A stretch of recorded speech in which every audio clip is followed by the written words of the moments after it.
Right, so if our technical team can swap over to Vince, Hudd, Softrock Software.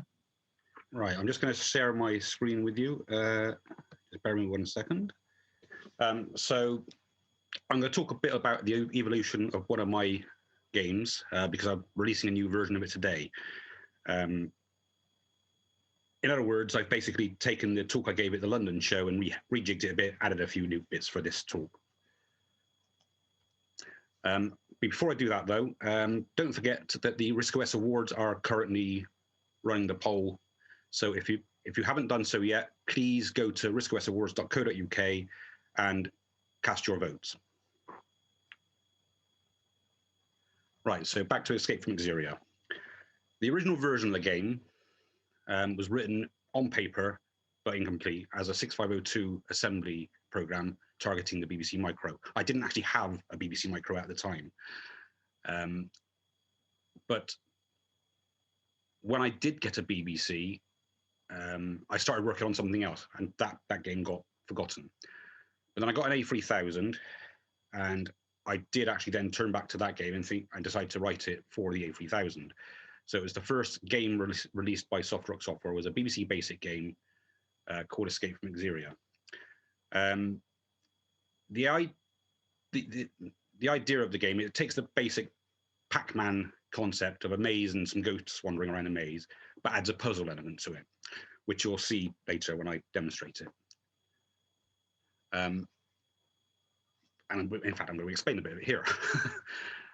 Instead of a simple maze to collect pills, the player can only access part of the maze. You collect all the pills of the first color, and once you've collected them all, that gives you access to the next part of the maze, and so on through. And you eventually get to the exit, and you move on to the next level. In the original release, there were 40 different mazes, which took far longer to design than the game itself did. I think I wrote the basic code for the game in not much more than a weekend. The level designs took months. And unlike Pac-Man, I programmed a movement algorithm for the ghost, which was simple and predictable, which made them easy to avoid on the easier levels, which gives you a chance to sort of see what they're doing. But then on the harder levels, you do have to pause for thought to work out where they're going to go and how you can avoid them.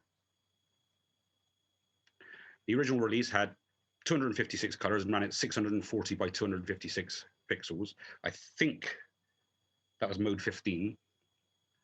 And there were just 18 sprites in the entire game. And the program itself, which used GoTo, so there were line numbers, was 310 lines. And an important point here is it ran far too fast and needed to be slowed down. That is relevant in a few minutes' time, so I'll come back to that. And the silliest thing I've ever done was give it a difficulty setting where you change the number of ghosts. So the easiest setting had no ghosts, which made it very, very easy. And the first level looked like that.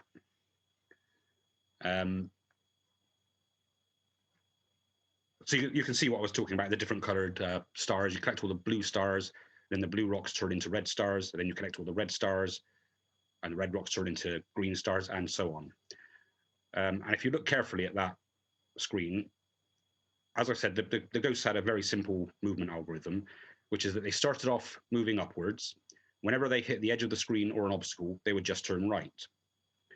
So the first ghost, which is immediately above the player in the bottom left, would start off moving upwards. It'd get to the top of the screen, go right, get to the far right edge, go down, and then it would get into that bottom row, and it would just go back and forth along there. But as you opened up different parts of the maze, so when you collect all the blue pills and open up the blue rock, and then get into the red ones, once you've opened up the red ones, that ghost's movement changed because it now had a new path open to it. It would get to the edge of that bottom row of blues, and it was able to go up then to where the red ones are. So that was the simple movement algorithm. After releasing that, I decided to get the handwritten 6502 version running on the Beeb, and it did mostly work. It did need some tweaking and some completion and a bit of basic glue to bring it all together, but it did work. And I released that in 91, but I don't think I sold more than 5 copies, probably 3, I can't remember. And while as I said before, the A3000 version ran far too fast and had to be slowed down, the 6502 version was actually too slow to start with. So it had to be sped up, which just shows the difference between the BBC and the ARM-based computers. And unfortunately, that game is now lost, and it's not likely to turn up, which is sad, but that's life. So in 94, I purchased a RISC PC and decided it was time to rewrite the game. So in 95, I released a new version of the game, which I tend to refer to as the 94 version because that's when I started working on it, with higher resolution graphics and a new twist to the gameplay. The ghosts were still as predictable as before until a certain point in the game. As the player is wandering around the screen, is always leaving a hidden breadcrumb trail. And at a certain point, the ghosts transform from basic controllers into trackers, which basically means, from the player's point of view, they turn blue and they turn nasty. They follow the breadcrumb trail. Simple as that. I'm not sure if I did it deliberately. I think I might have done, but in some cases, if a particular ghost isn't on a breadcrumb trail, it will go through walls and head straight for you. I think that's in a particular situation. I think it might be if they're trapped rather than able to move around. And also, because they're following your breadcrumb trail, whereas before, if they reach the edge of the screen, that would be treated as an obstacle. Now, because they're following your trail, if you go across the edge of the screen, they will go across the edge of the screen, which makes the whole thing more difficult when you get to that point. And there's at least one screen where the player has to die at least once in order to complete it. Yeah, I'm a bit evil when it comes to level designs. This version is 800 by 600 pixels, still 256 colors, and there are many more tiles to allow for some simple transitions. The program itself is 3 or 4 times as long, but still written in BBC Basic. And the first level looked like that. It's the same design, but with better graphics. Although looking at them now, I think they look a bit garish. So a few years ago, I decided to think about another rewrite. The intention being to rewrite it in C with new twists, more levels, and even higher resolution graphics. Some of the ideas I had for the new twists, I decided I could implement within the BBC Basic version, so I started using that as a test bed. Although some of the ideas I've got wouldn't be suitable for in that, so that's going to have to wait until I actually do start rewriting it. But having done some work on the 94 version to test these ideas, I realized some time ago that it could be good enough to release in its own right. So today I'm launching Escape from Xeria, a new old game. It's a 16 million color screen mode running at 1920 by 1080 pixels. So it's suitable for all the new hardware since the first Raspberry Pi, and it also works on Virtual RISC PC and RPC EMU. Instead of the original 40 screens, there's now 80, with a new twist from level 41. It has new sounds, which are implemented using Amcog's RDSP. And at long last, I fixed a bug in the 90s version. And level 1 now looks like that. And just for fun, that's the 3 screens from the 3 different versions on top of each other, so you can see just how different they are in terms of the resolution, etc. So that first version, the mid right there, really is that small compared with the current version. And it's now available from store to buy for just £5. So now I'm going to stop sharing the slideshow and attempt to play the game.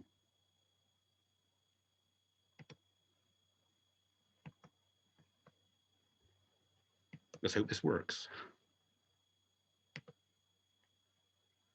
Right, hopefully you're seeing the RISC-OS screen now, which I'm going to make full screen. Yeah. Okay. So I need to find where I put it because I had the file open earlier and I've lost it.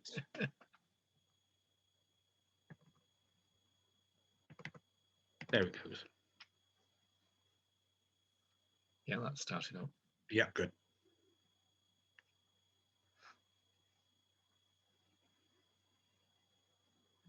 So this is the new version of Escape from Xeria. I'm going to start with the very first screen, because that's the very simple one that I've shown you in these screenshots. So it starts off paused, you start it going, and as you can see, the ghost is doing, as I said, it's turning right at each obstacle until it gets there, turns right, back along on itself, turns right again, hey presto, it's stuck there. So I can go around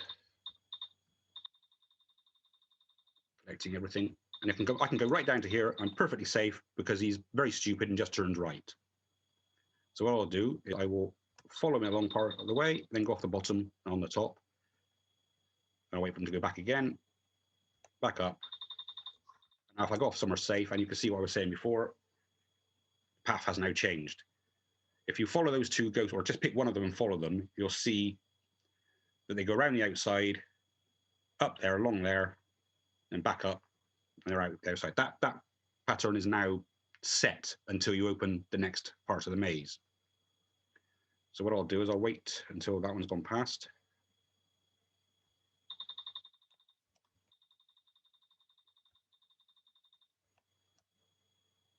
Wait for the second one to go.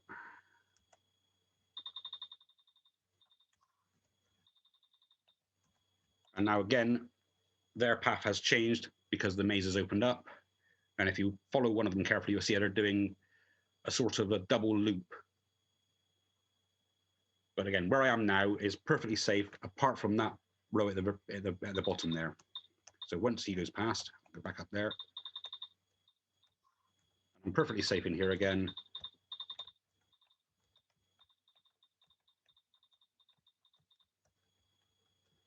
Until I collect the last of the green ones. And now they're following my breadcrumb trail. So I'll quickly complete that one. First level obviously is very easy. Second level is also very easy. But the good thing about the second level, although I don't need to do it, I can use this one to demonstrate a trick for completing some of the harder levels. So I'll just get the first few gates open.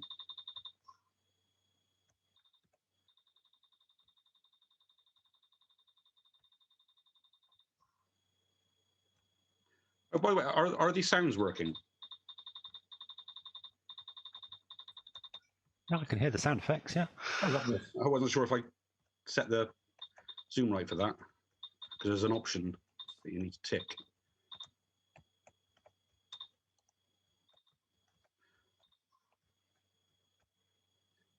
One of the mistakes people make, I've seen people making with this game when they're playing it for the first time on this level, is they get these green pills to the right last because they're closest to the exit. But in practice, you need to get them before the ones to the left. So this is the trick that you need to use later in the game, which is because you're leaving a breadcrumb trail, instead of just collecting those green ones, I'm sort of leading a slightly longer trail. Oops, went too far.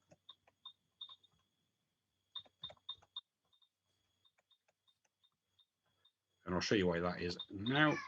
If you follow these ghosts now, see what they're doing over on the left? Oops, there was one over there I forgot about. But in principle, if you leave a suitable breadcrumb trail, it slows the ghosts down because they're going off somewhere else. Now what I'll do is I'll just complete this level because the third level is when we actually do need to use that technique. I won't bother playing this level, but it's actually a surprisingly difficult level for so early in the game. What I will do now is I'll come out of this. I won't bother setting the high score. I will go to a hidden menu, and I will change the starting screen to 41. And I will start from there. Now, if you look at this level carefully, you'll see it's the first level again, but flipped horizontally and some changes added to it. So it's still fairly easy, but it demonstrates the new way that the ghosts move. I'll just collect most of the red ones first before demonstrating that. Which is that they now have line of sight. Whereas before they get to an obstacle and just turn right, now they get to the obstacle, they look along the paths they can see, and if they see the player, they will go in that direction instead. And if they can't see the player, only then will they turn right. So you can use that to draw them out. do that again. And I'll roll them along here a bit this time. There, right. Now I'll go in there and, oops, I mucked up.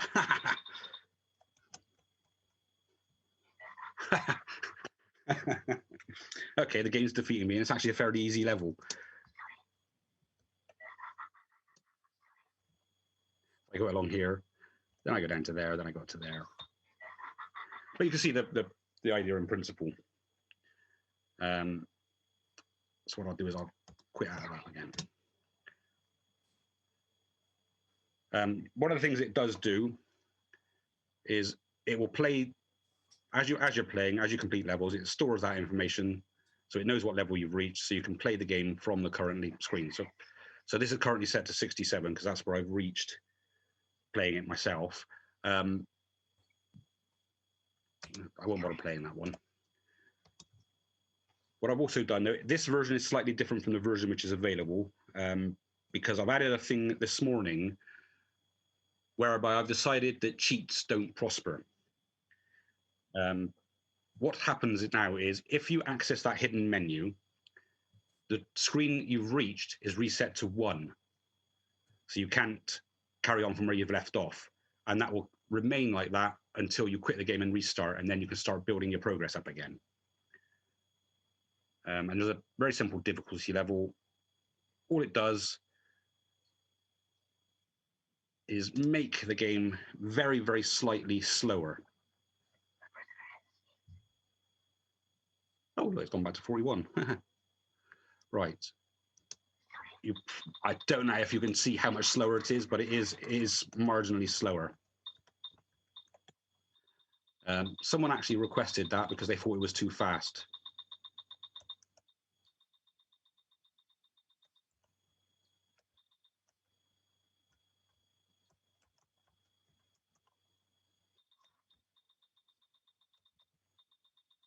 Whoops. And that's that.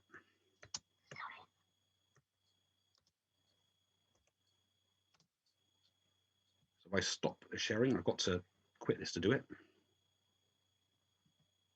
Oops.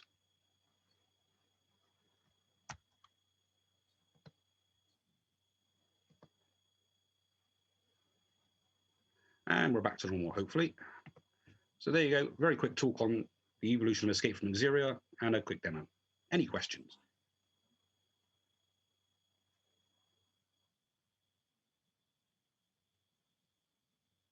Somebody said challenging levels somewhere along the way there. But if you got, was it 80 altogether? Yes. That's going to be some time, even if you're very good, isn't it? Yes, it will take some time. And some of the the levels I showed you are the easy ones, even though a couple of them defeated me. There are some levels which are evil, very, very evil. Yeah. So whatever the price is, you've got years of guaranteed despair. Maybe, I don't know. Quite probably, yes. I remember when it was first released back in the original version, back in 1989 or 90 or whatever it was. One of the magazines put out a review of it and said the first level was impossible. Oh, really? Yeah, I don't think they realised you could go off the edge of one edge of the screen and come on the other. But this is what happens sometimes. I've played some games and I'm gone, how do you? And somebody goes, you just do that. You go, yeah, I hadn't even considered that. Yeah. If you don't do that, if you don't go off the edge of the screen, you can't do it at all. No, I was looking at it while you were doing it and going, you can't do this. Yeah. Sorry, I think I missed the price somewhere along the way. It's £5. And is it from Pling Store? Yeah.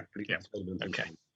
Yeah. At some point over the next few days, I will put a demo version up on the software website and probably put it in Pling Store as well, so that people can try and make sure it works on their systems before committing to buying it. Yeah, I take it you've tried it on a number of different systems, have you? I have, yes. Partly the reason I'm going to do that is because someone asked me on Twitter earlier on if 1920 by 1080 is the minimum resolution, which technically it is. But I seem to recall that Pi does a very good job of scaling the output to whatever screen you're on. Although not sure if that's supported by RISC OS anymore. I can't remember. And I have found it, I didn't realize this myself until yesterday, and it is quite obvious thinking about it now, but Virtual RISC PC and RPC EMU scale the display to whatever your native display is as well. That's right, yeah. Every time I've been working on the game, if I've been working away from home and I've been working on the laptop, I've made sure I've had it plugged into an external monitor so that I could run it 1920 by 1080 without realizing it doesn't matter. Yeah, well, I have a funny way around that. I use some 22-inch sort of TV multi-purpose things, and they scale down from 1920. But if you had something that was 1280 by 720 native without a scaler, you might get stuck. Yes. But how many of those are left anymore is a different question. Yeah. So as long as you're capable of displaying 1920 by 1080 in 60 million colors, it should work. Yeah. I mean, the code itself is still largely the 94 code, and that is on a RISC PC. So in theory, if you had a RISC PC with 8 megabytes of video RAM, it would work on RISC PC. I think that's where RISC PC start to fall down a bit. Yeah. What about using any mode with this, Vince? Don't know. Never tried it. Yeah. You still have to create a 1920 by 1080 60 million color mode in order to. Yeah. How would any mode support that? Yeah. I think any mode can scale things up, can it, but not down. Yes, exactly. Yeah, you're right. Yeah, as I say, using this TV monitor that I've got, the advantage is it has built-in scaler going downwards because the native res is the 1280. So it automatically downscales 1920 by 1080. So bizarrely, buying something cheaper than a monitor, or nearly the same price, but with more features, has more features in a useful way. So there you go. Available from Argos and your local supermarket. I think mine was about 120 quid for a 22-inch with Freeview HD tuner. So there you go. Thank you, Ruth. Yes. Does Lidl have an equivalent of the Aldi sort of mysterious third aisle?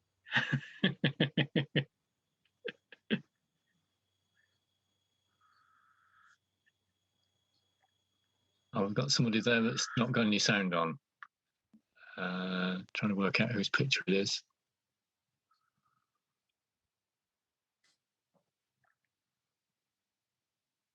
Was it John Rickman? It could be John Rickman, yes. I was just having a look, found that somewhere. Or Christopher, somebody else with their sound turned off.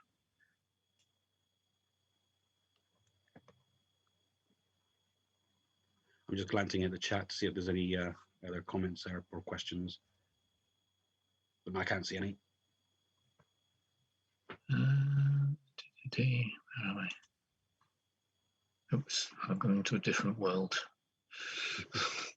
What did I press and why? No, go away.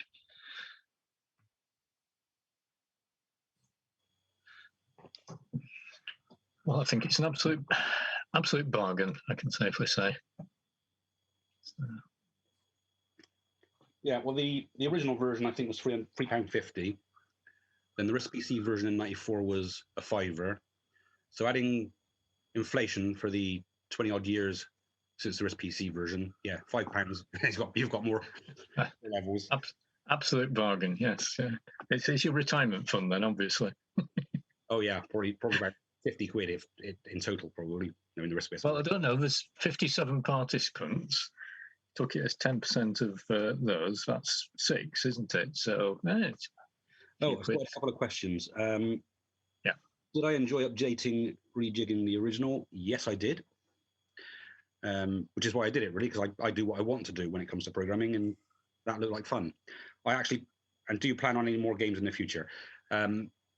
Yes, I've got plans for one to release at the London show. With the London show being about as close as it's going to be to Halloween, I thought a horror-themed game would be a good idea. I've got some ideas for that, but it's been a long time since I've written a game from scratch. So it's a case of don't hold your breath.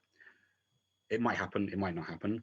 But I also plan to rejig some of the other older ones, with Drop Rock being the next project, giving it the same sort of treatment as Escape from Zero, so higher resolution graphics and more levels.